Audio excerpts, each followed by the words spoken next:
40 Rules of Love by Rumi. Between your fingers, you hold a stone and throw it into flowing water. The effect might not be easy to see. There will be a small ripple where the stone breaks the surface, and then a splash muffled by the rush of the surrounding river. That's all. Throw a stone into a lake. The effect will be not only visible but also far more lasting. The stone will disrupt the still waters. A circle will form where the stone hits the water. And in a flash, that circle will multiply into another, then another. Before long, the ripples caused by one plop will expand until they can be felt everywhere along the mirrored surface of the water. Only when the circles reach the shore will they stop and die out. If a stone hits a river, the river will treat it as yet another commotion in its already tumultuous course, nothing unusual, nothing unmanageable.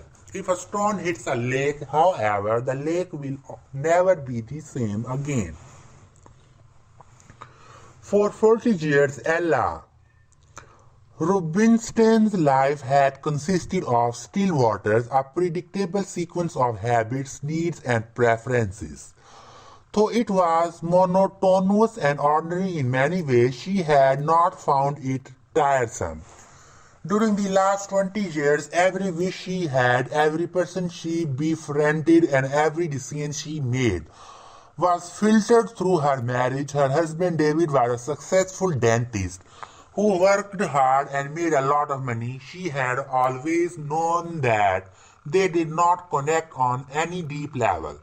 But connecting emotionally need not be a priority on a married couple's list, she thought, especially for a man and a woman who had been married for so long.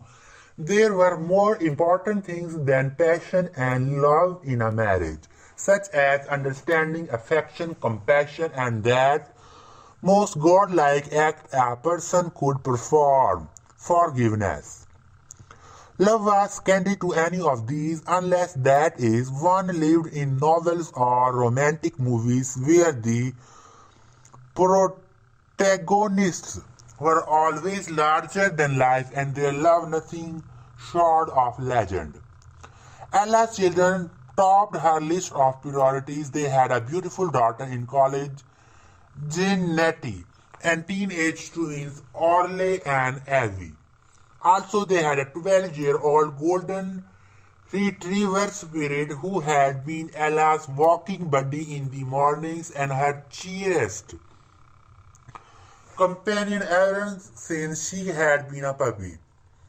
Now he was old, overweight, completely deaf, and almost blind. Spirit's time was coming, but Ella preferred to think he would go on forever. Then again, that was how she was. She never confronted the death of anything, be it a habit, a phase, or a marriage, even when the end stood right in front of her, plain and inevitable.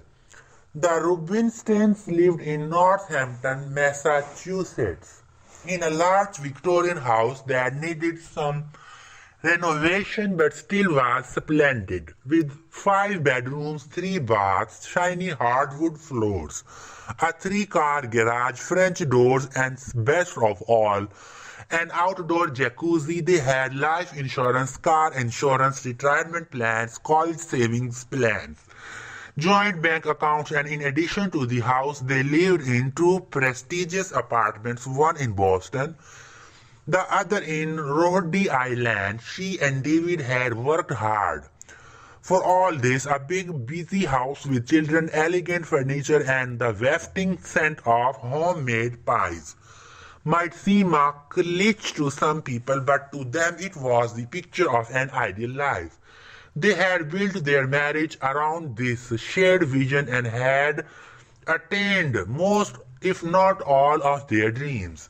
On their last Valentine's Day, her husband had given her a heart-shaped diamond pendant and a card that read, "To my dear Ella,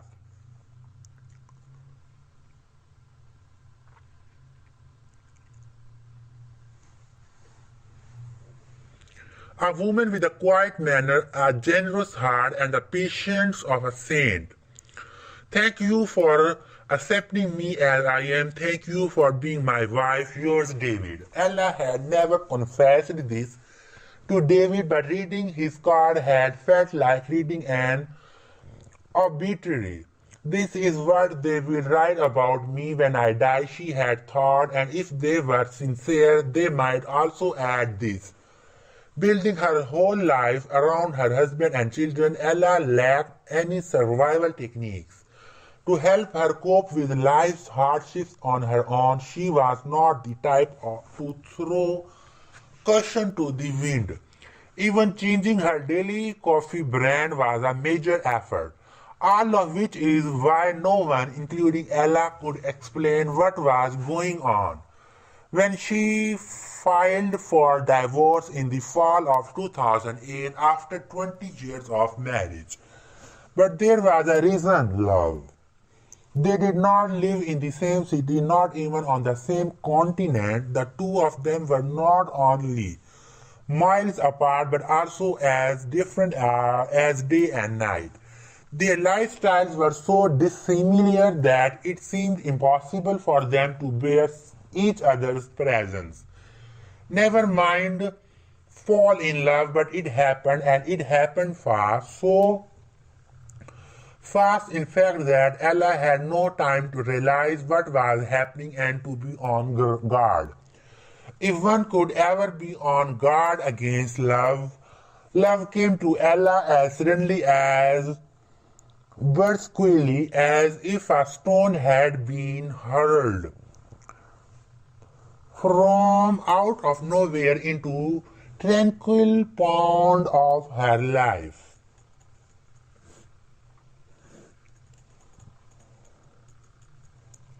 Northampton, May 17, 2008.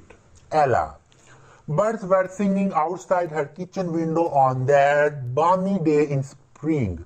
Afterward, Ella replayed the scene in her mind so many times that, rather than a fragment from the past, it felt like an ongoing movement still happening somewhere out there in the universe.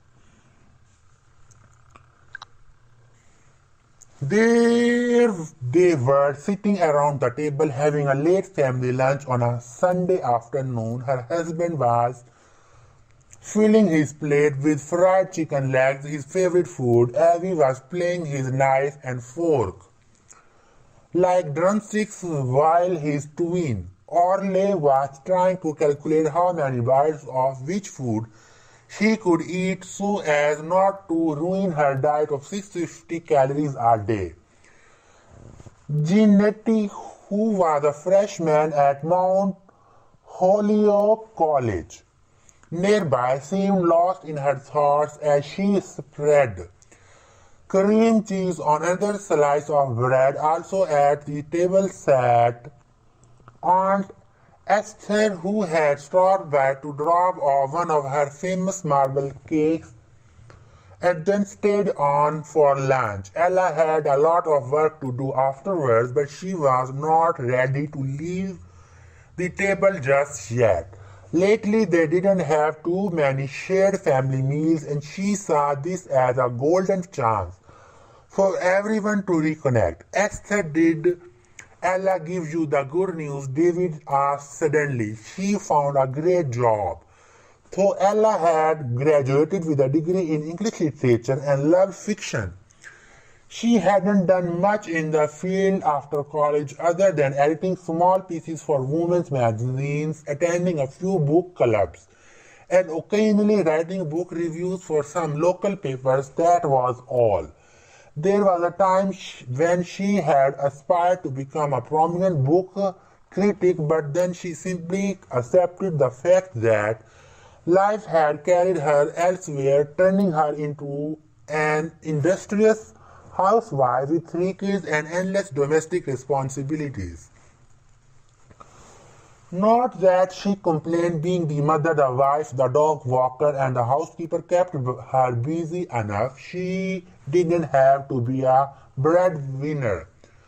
On top of all these, though none of her feminist friends from Smith College approved of her choice, she was satisfied to be a stay-at-home mom and grateful that she and her husband could afford it. Besides, she had never abandoned her passion for books and still considered herself a voracious reader. A few years ago, things had begun to change. The children were growing up and they made it clear that they didn't need her as much as they once had, realizing that she had too much time to spare and no one to spend it with. Ella had considered how it might be to find a job. David had encouraged her. But though they kept talking and talking about it, she rarely pursued the opportunities that came her way.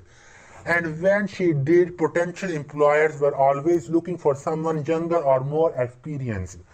Afraid of being rejected over and over, she had simply let the subject drop. Nevertheless, in May 2008, whatever obstacle had impeded her from finding a job all these years unexpectedly vanished. 2 weeks shy of her 40th birthday, she found herself working for a literary agency based in Boston. It was her husband who found her the job through one of his clients or perhaps through one of his mistresses. Oh, it's no big deal, Ella rushed to explain now. I am only a part-time reader for a literary agent. But David seemed determined not to let her think too little for her new job. Come on, tell them it's a well-known agency, he urged, nudging her, and when she refused to comply, he heartily agreed with himself. It's a prestigious place, Esther. You should see the other assistants, girls and boys, fresh out of the best colleges. Ella is the only one going back to work after being a housewife for years. Now, isn't she something? Great, I expected you to share my happiness, but I get this cold treatment instead. Janetti wind. You just said you were getting married, remarked David as if Janetti didn't know what she had said and needed to be informed. Dad, I know it seems a bit too soon, but Scout proposed to me the other day and I have already said yes. But why? Asked Ella. From the way Janetti looked at her, Ella reckoned what was not the kind of question her daughter had expected. She would rather have been asked when or how. In either case, it meant that she could start shopping for her wedding dress. The question why was another matter altogether and had completely caught her off guard. Because I love him, I guess. Janetti's tone was slightly condescending. Honey, what I meant was, why the rush? Insisted Ella. Are you pregnant or something? Aunt Esther twitched in her chair, her face turned, her anguish visible. She took an antacid tablet from her pocket and started chewing on it. I am going to be an uncle, Abby said, giggling. Ella held Janetti's hand and gave it a gentle squeeze. You can always tell us the truth. You know that, right? We will stand by you no matter what. Mom, will you please stop that? Janetti snapped as she pulled her hand away. This has nothing to do with pregnancy. You are embarrassing me. I was just trying to help, Ella responded calmly, calmness being a state she had been lately finding harder and harder to achieve. By insulting me, you mean? Apparently, the only way you can see Scott and me getting married is me being knocked up. Does it ever occur to you that I might want to marry this guy because I love him? We have been dating for 8 months now.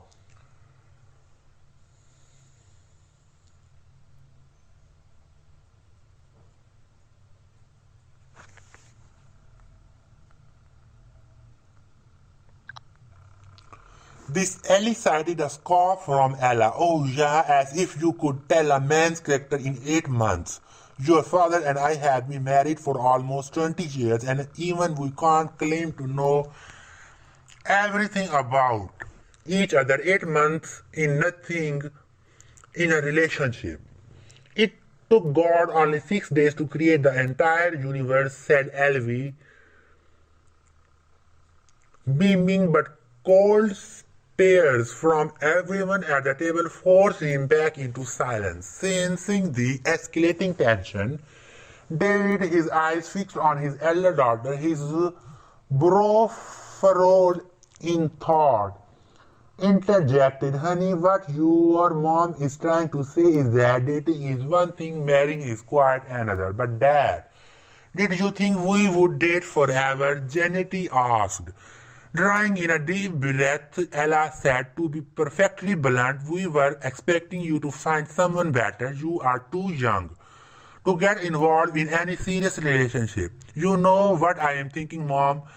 Janet said in a voice so flat as to be unrecognizable. I am thinking you are projecting your own fears onto me, but just because you married so young and had a baby when you were my age, that doesn't mean I am going to make the same mistake. Ella blushed crimson as if slapped in the face.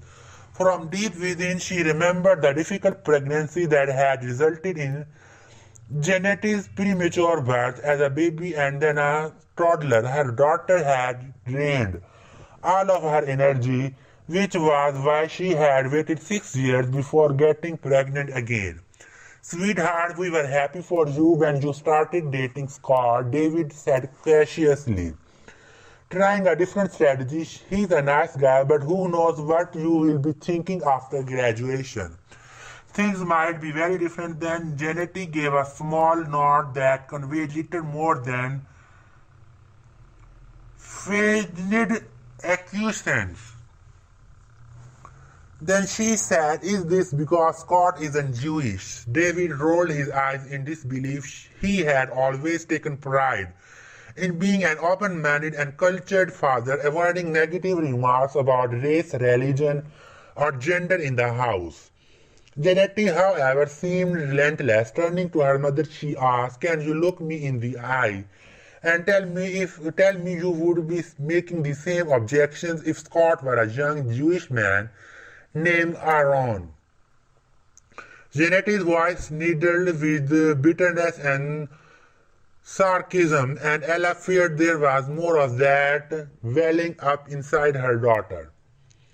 Sweetheart, I will be completely honest with you, even if you might not like it. I know how wonderful it is to be young and in love. Believe me, I do, but to get married to someone from a different background is a big gamble, and as your parents, we want to make sure you are doing the right thing. And how do you know your right thing is the right thing for me? The question threw Ella off a little. She signed a message her forehead, and if on the verge of a migraine. I love him, Mom. Does that mean anything to you? Do you remember that word from somewhere? He makes my heart beat faster. I can't live without him.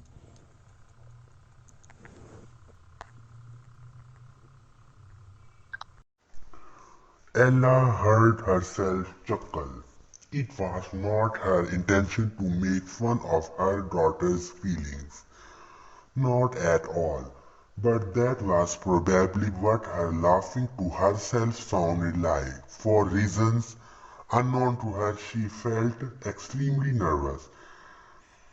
She had had fights with Giannetti before, hundreds of them, but today it felt as though she were quarreling with something else, something bigger. Mom, haven't you ever been in love? Giannetti retorted, a hint of contempt creeping into her tone. Oh, give me a break. Stop daydreaming and get real. Will you? You are being so. Ella's eyes darted toward the window, hunting for a dramatic word, until finally she came up with, romantic. What's wrong with being romantic? Janity asked, sounded offended. Really? What was wrong with being romantic? Ella wondered. Since when was she so annoyed by romanticism, unable to answer the questions tugging at the edges of her mind, she continued all the same. Come on, honey, which century are you living in? Just get it in your head.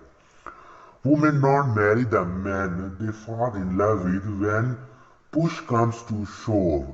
They'll choose the guy who will be a good father and a reliable husband. Love is only a sweet feeling bound to come and quickly go away. When she finished talking, Ella turned to her husband. David had clasped his hands in front of him. Slowly as if through water, and was looking at her like he would never seen her before. I know why you are doing this, Janity said. You are jealous of my happiness and my youth. You want to make an unhappy housewife out of me. You want me to be you, Mom. Ella felt a strange sinking feeling in the pit of her stomach, as if she had a giant rock sitting there. Was she an unhappy housewife, a middle-aged mom trapped in a failing marriage? Was this how her children saw her, and her husband too?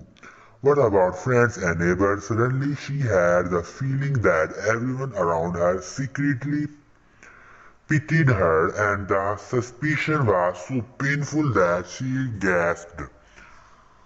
You should apologize to your mom, David said, turning to Janity with a frown on his face.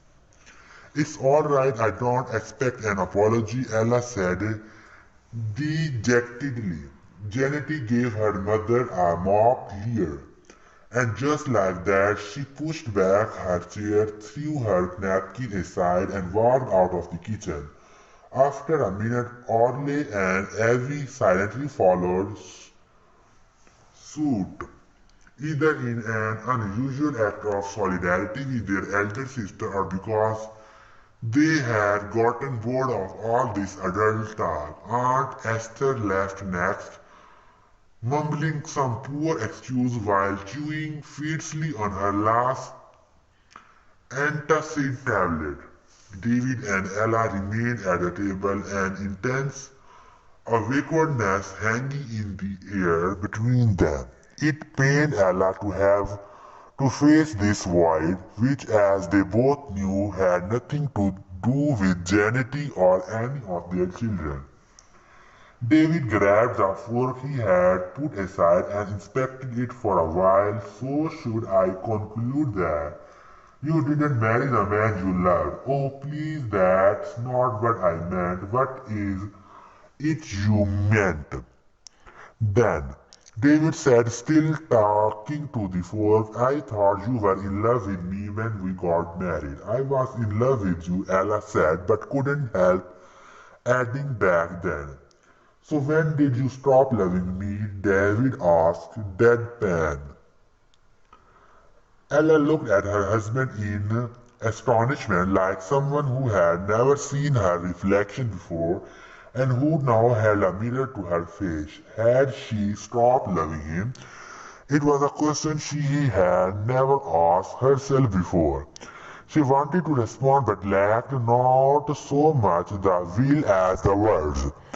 Deep inside she knew it was the two of them they should be concerned about, not their children, but instead they were doing what they both were best at, letting the days go by, the routine take over, and time run its course of inevitable torpor. She started to cry, unable to hold back this continuing sadness that had, without her knowledge, become a part of who she was. David turned his anguished face away. They both knew he hated to see her cry, just as much as she hated to cry in front of him. Fortunately, the phone rang just then. Saving them, David picked it up. Hello, yes, she's here. Hold on, please. Ella pulled herself together and spoke up, doing her best to sound in good spirits. Yes, this is Ella. Hi, this is Michelle. Sorry to bother you over the weekend, chirped a young woman's voice. It's just that yesterday Steve wanted me to check in with you and I simply forgot. Did you have a chance to start working on the manuscript? Oh, Ella sighed. Only now remembering the task awaiting her, her first assignment at the literary agency was to read a novel by an unknown European author. She was then expected to write an extensive report on it. Tell him not to worry, I have already started reading, Ella lied. Ambitious and headstrong, Michelle was the kind of person she didn't want to upset on her first assignment. Oh good, how is it?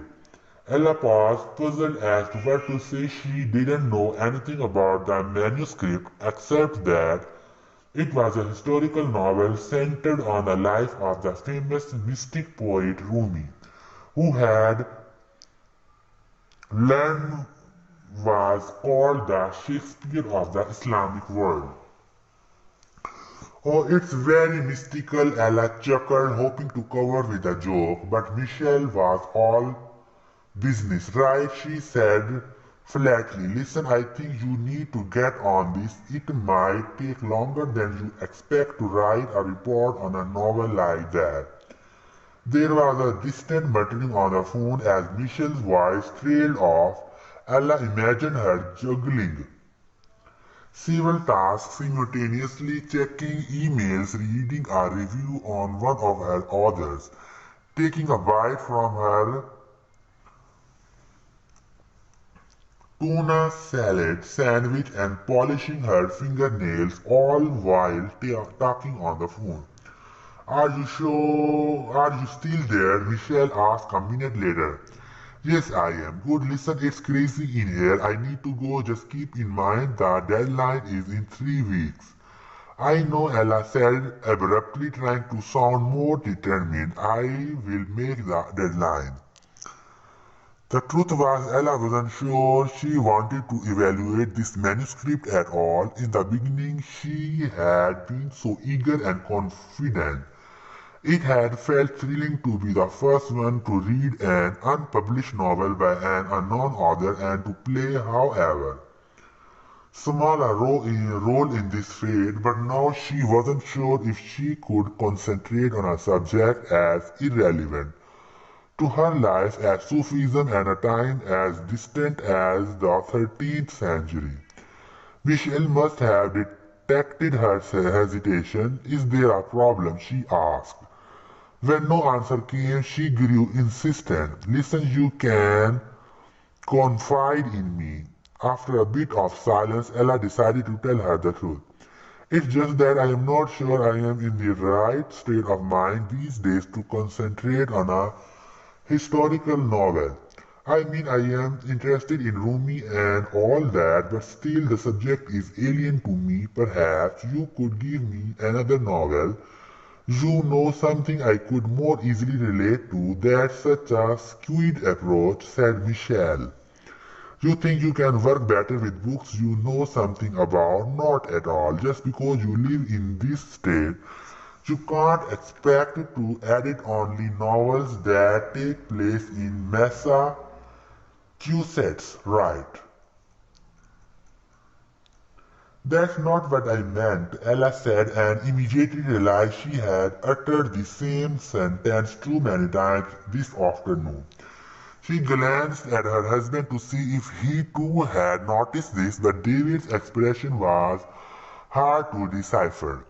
Most of the time we have to read books that have nothing to do with our lives. That's part of our job.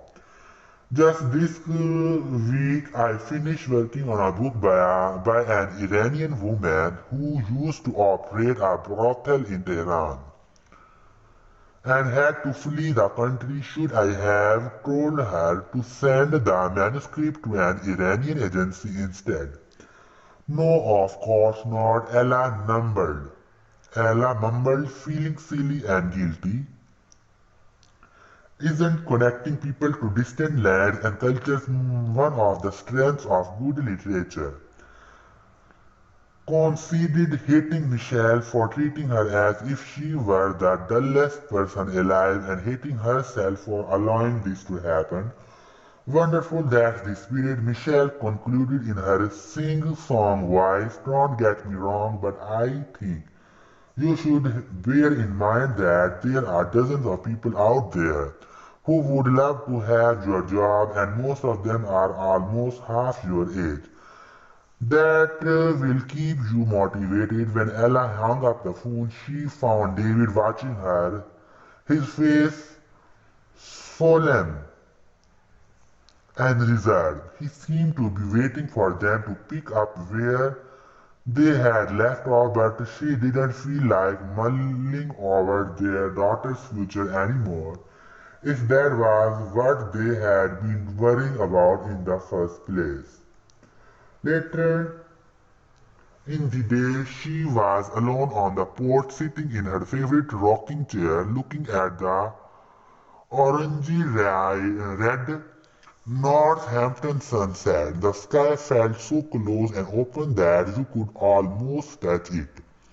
Her brain had gone quiet, as if tired of all the noise swirling inside. This month's credit card payments, Orley's bad eating habits, Abby's poor grades, Aunt Esther and her sad case, her dog spirits, decaying health, Janet's marriage plans, her husband's secret flings, the absence of love in her life. One by one, she locked them all in small mental boxes. In that frame of mind, Ayla took the manuscript out of its package and bounced it in her hand as if weighing it.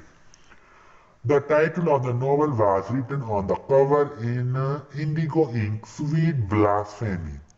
Ella had been told that nobody knew much about the author, a certain A.Z.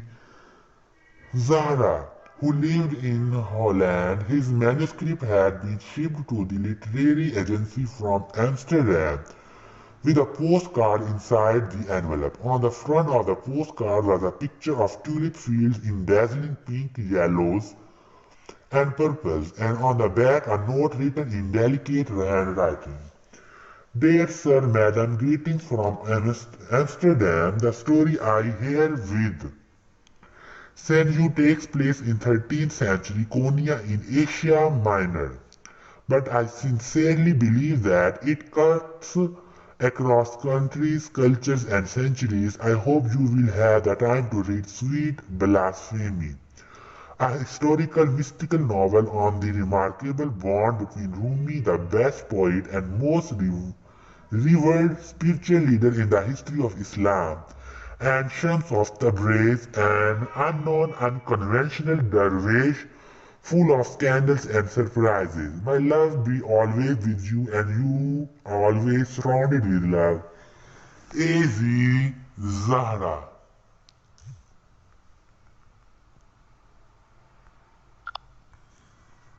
Ella sensed that the postcard had piqued the literary agent's curiosity, but Steve was not a man who had time to read the work of an amateur writer. So he would handed the package to his assistant Michelle, and who had passed it on to her new assistant.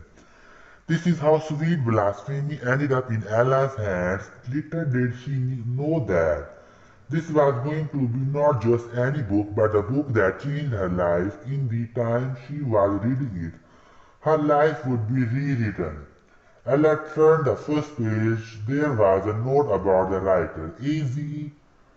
Zahra lives in Amsterdam with his books, cats and turtles when he is not traveling around the world. Sweet Blasphemy is His first novel and most probably his last, he has no intention of becoming a novelist and has written his book purely out of admiration and love for the great philosopher, mystic and poet Rumi and his beloved son Shams Tabrizi. Her eyes moved down the page to the next line and there Ella read something that rang strangely familiar, for despite what some people say, love is not only a sweet feeling bound to come and quickly go away.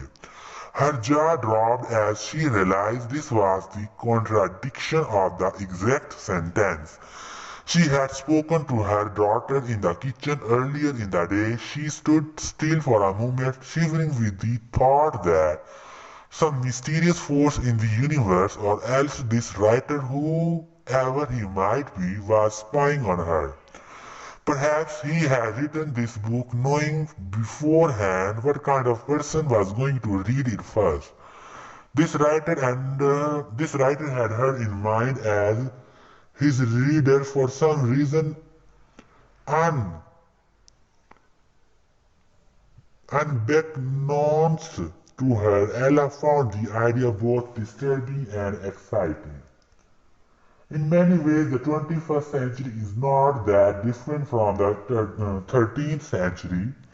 Both will be recorded in history as times of unprecedented religious clashes, cultural misunderstandings, and a general sense of insecurity and fear of the other. At times like these, the need for love is greater than ever. A sudden wind blew in her direction, cool and strong, scattering the leaves on the porch. The beauty of the sunset drifted toward the western horizon, and the air felt dull, joyless. Because love is the very essence and purpose of life, as Rumi reminds us, it hits everybody, including those who shun love, even those who use the word romantic as a sign of disapproval. Ella was bowled over as if she had read there.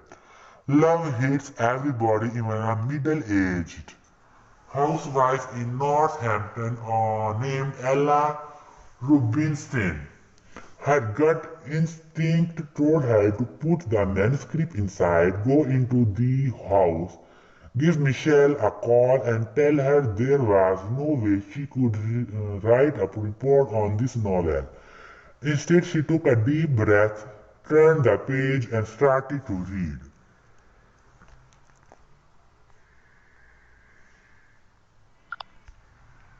Sweet Blasphemy, a novel A.Z. Zahra. Sufi mystics say the secrets of the Quran's in the verse Al-Fatiha, and the secret of Al-Fatiha lies in Bismillahir Rahmanir Rahim, and the quintessence of Bismillah is the letter Ba, and there is a dot below that letter. The dot underneath the B embodies the entire universal Bay. The Methanavi starts with B, just like all the chapters in this novel. Forward.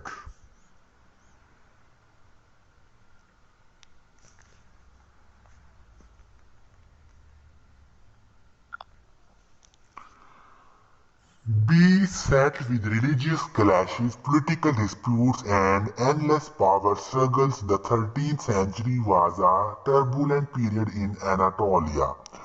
In the west, the Crusaders on their way to Jerusalem occupied and sacked Constantinople, leading to the partition of the Byzantine Empire. In the east, highly disciplined Mongol armies swiftly expanded under the military genius of Genghis Khan. In between, different Turkish tribes fought among themselves while the Byzantines tried to recover their lost land, wealth and power. It was a time of unprecedented chaos when Christmas fought when Christians fought Christians. Christians fought Muslims and Muslims fought Muslims. Everywhere one turned, there was hostility and anguish and an intense fear of what might happen next. In the midst of this chaos lived a distinguished Islamic scholar known as Jalal-Ud-Din Rumi, nicknamed Maulana, or master by many. He had thousands of disciples and admirers from all over the region and beyond, and was regarded as a beacon to all Muslims. In 1244, Rumi met Shams, a wandering dervish with unconventional ways and heretical proclamations. Their encounter altered both their lives. At the same time, it marked the beginning of a solid, unique friendship that Sufis in the centuries to follow likened to the union of two oceans. By meeting this exceptional companion, Rumi was transformed from a mainstream cleric to a committed, mystic, passionate poet, advocate of love, and originator of the aesthetic dance of the whirling dervishes. Daring to break free of all conventional rules in an age of deeply embedded bigotries and clashes. He stood for a universal spirituality, opening his doors to people of all backgrounds instead of an outer-oriented jihad defined as the war against infidels, and carried out by many in those days just as in the present. Rumi stood up for an inner-oriented jihad where the aim was to struggle against and ultimately prevail over one's ego nafs. Not all people welcomed these ideas, however, just as not all people opened their hearts to love. The powerful spiritual bond between Shams and Rumi became the target of rumor, slander, and attack. They were misunderstood, envied, vilified, and ultimately betrayed by those closest to them. 3 years after they met, they were tragically separated.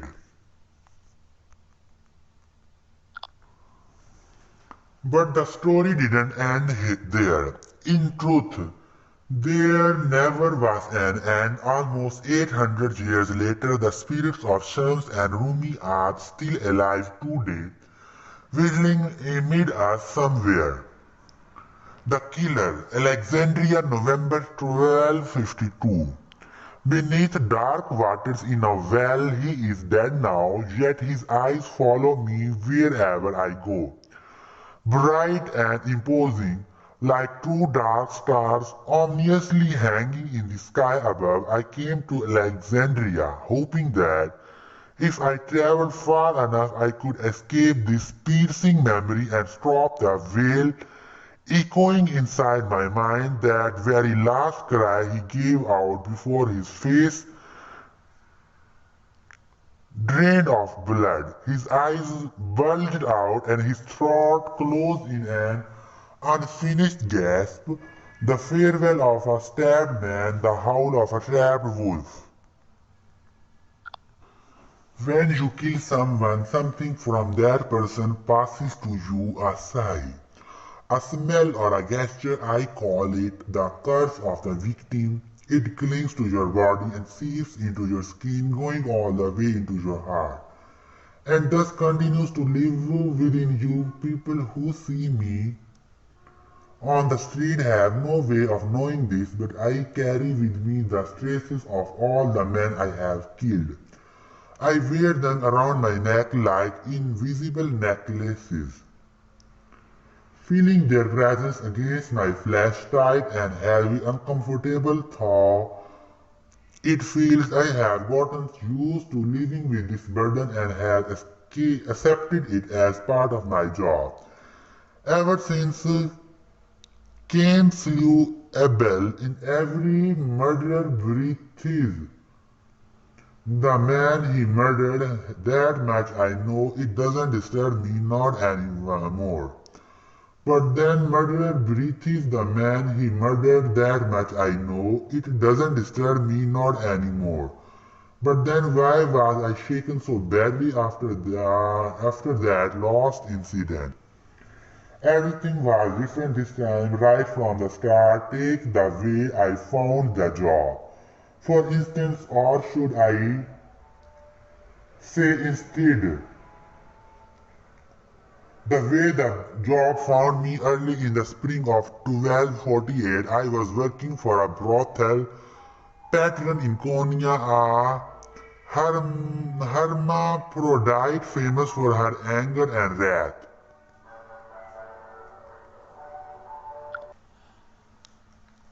My task was to help her to keep her harlots under control and intimidate the customers who didn't behave. I remember the day vividly. I was hunting a harlot who had escaped the brothel to find God. She was a beautiful young woman, which sort of broke my heart because when I caught up with her, I was going to ruin her face so bad that no man would ever want to look at her again. I was this close to catching the stupid woman when I found a mysterious letter on my door sill. I had never learned how to read, so I took it to the madrasa, where I paid a student to read it for me. It turned out to be an anonymous letter signed by a few true believers. We have heard from a reliable source where you came from and who you really were. The letter said, a former member of the assassins. We also know that after the death of Hassan Sabat and the incarceration of your leaders, the order is not what it used to be. You came to Konya to escape persecution and you have been under disguise ever since. The letter said that my services were urgently needed on a matter of great importance. It assured me that payment would be satisfactory. If interested, I was to appear in a well-known tavern that evening. After dark, once there, I had to sit at the table closest to the window, my back to the door, my head bowed down and my eyes fixed on the floor. I would soon be joined by the person or persons who would hire me. They were going to give me all the information I needed to know, neither when they arrived nor as they left, and at no point during our conversation could I raise my head and look at their faces. It was a strange letter, but then again I was used to dealing with the whims of clients over the years. I had been hired by all sorts of people and most of them wished to keep their names secret. Experience had taught me that more often than not, the more strongly a client strived to hide his identity, the closer he happened to be to his victim, but that was none of my business. My task was to kill, not to inquire into the reasons behind my assignment. Ever since I left Alamat years ago, this had been the life I chose for myself. I seldom ask questions anyway. Why would I? Most folks I know have at least one person they want to get rid of. The fact that they don't do anything about it doesn't necessarily mean they are immune to the desire to kill. In fact, everyone has it in him to kill somebody. Before people don't get that until it happens to them. They think of themselves as incapable of murder, but it is just a matter of coincidence. Sometimes even a gesture is enough to inflame their tempers. A deliberate misunderstanding, a squabble over nothing, or simply being at the wrong place at the wrong time can bring out a destructive streak in people who are otherwise good and decent fellows. Anyone can kill, but not everyone can kill a stranger in cold blood. That is where I entered the picture. I did the dirty work of others. Even God recognized the need for someone like me in his holy scheme. When he appointed Azrael, the arch- archangel of death, to terminate lives, in this way human beings feared, cursed, and hated the angel while his hands remained clean and his name unblemished. It wasn't fear to the angel, but then again this world was known for its justice, was it? When darkness settled, I went to the tavern. The table by the window happened to be occupied by a scar-faced man who seemed to be in deep sleep. It occurred to me to wake him up and tell him to go somewhere else, but with drunks you never knew how they would react, and I had to be careful not to draw too much attention to myself, so I sat at the next available table, facing the window. Before long, two men arrived. They sat on either side of me so as not to show their faces.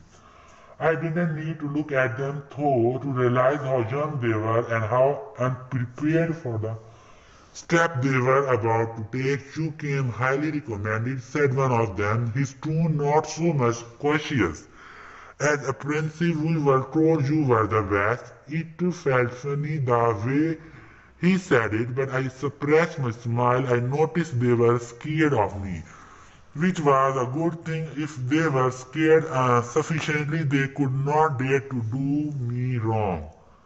So I said, "Yes, I am the best. That is why they call me Jackal-head. I have never let my clients down, no matter how dark the task." "Good," he sighed, because this might not be an easy task. Now the other guy spoke. "See, there is this man who has made himself too many enemies. Ever since he came to this town, he has brought nothing but trouble. We have warned him several times, but he pays us no attention. If anything, he has become all the more contentious. He leaves us no other option." It was always the same. Each time the clients tried to explain themselves before we cut a deal, as if my approval could in any way lessen the gravity of what they were about to do. "I know what you mean. Tell me, who is this person?" I asked. They seemed reluctant to give me a name, offering vague descriptions instead. "He is a heretic who has nothing to do with Islam, an unruly man full of sacrilege and blasphemy, a maverick of their ways."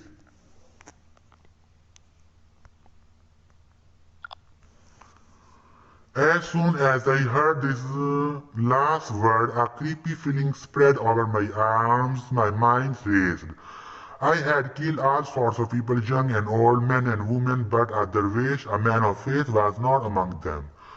I had my superstitions and didn't want to draw God's wrath upon me, for despite everything I believed in God. "I am afraid I am going to have to turn it down. I don't think I want to kill a dervish. Find someone else." With that, I stood up to leave. But one of the men grabbed my hand and beseeched, "Wait, please. Your payment will be commensurate with your effort. Whatever your fee is, we are ready to double the price." "How about triple?" I asked, convinced that they would not be able to raise the amount that high. But to my surprise, after a brief hesitation, they both agreed. I sat back in my seat, feeling jittery. With this money, I could finally afford the price of a bride and get married and stop fretting over how to make ends meet. Dervish or not, anyone was worth killing for this amount. How could I know in that moment that I was making the biggest mistake of my life and would spend the rest of my days regretting it? How could I know it would be so hard to kill the dervish, and that even long after he was dead, his knife-like gaze would follow me everywhere? 4 years have passed since I stabbed him in that courtyard and dumped his body in a well. Vaulting to hear the splash that never came, not a sound, it was as if rather than falling down into the water, he fell up toward the sky. I still cannot sleep without having nightmares, and if I look at water, any source of water for more than a few seconds, a cold horror grips my whole body and I throw up.